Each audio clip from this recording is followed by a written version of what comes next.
सन 1290 ईस्वी दिल्ली की गद्दी पर एक नया सुल्तान बैठा, जलालुद्दीन खिलजी, जिनका असली नाम था फिरोज।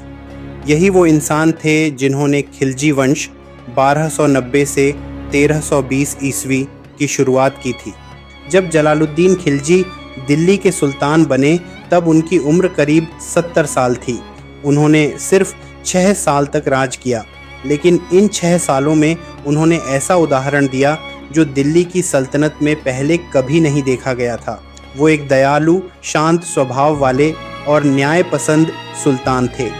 सुल्तान बनने से पहले जलालुद्दीन खिलजी बलबन के समय में उत्तर पश्चिम की सीमाओं की रक्षा किया करते थे। वो उस समय सीमा के रखवाले, वार्डन ऑफ मार्चेज थे। उन्होंने कई बार मंगोलों के हमलों को नाकाम किया।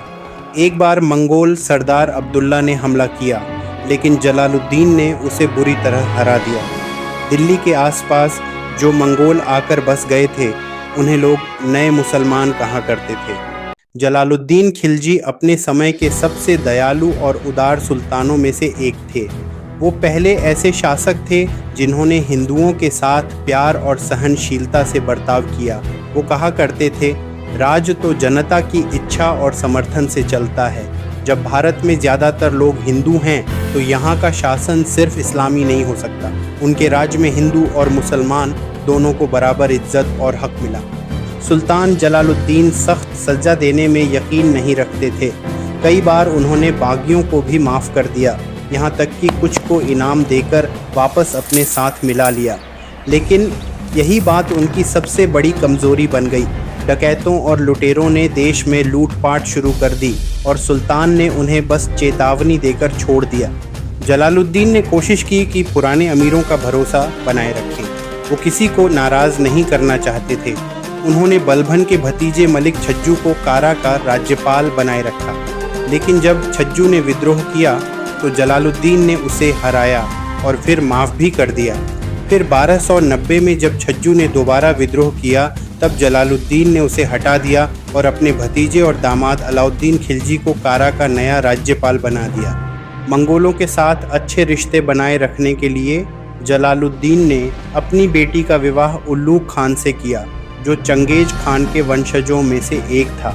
ये कदम उन्होंने इसलिए उठाया ताकि दिल्ली और मंगोलों के बीच शांति और अच्छे संबंध बने रहें। इसी समय 1294 में जलालुद्दीन के दामाद अलाउद्दीन खिलजी ने देवगिरी, आज का दौलताबाद, पर हमला किया। वहां से उसे बहुत सारा सोना, धन और संपत्ति मिला। इस धन को उसने अपने भविष्य की योजनाओं के लिए संभाल लिया।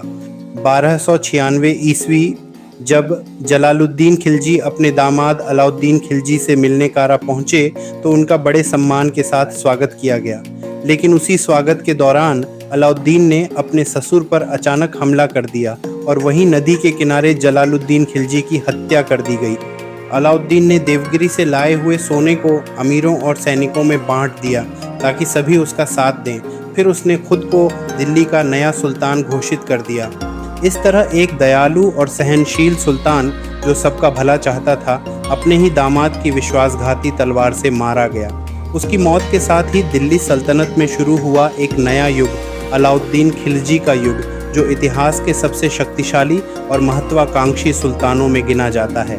अगर आपको ये कहानी पसंद आई हो तो वीडियो को लाइक, शेयर और सब्सक्राइब ज़रूर करें।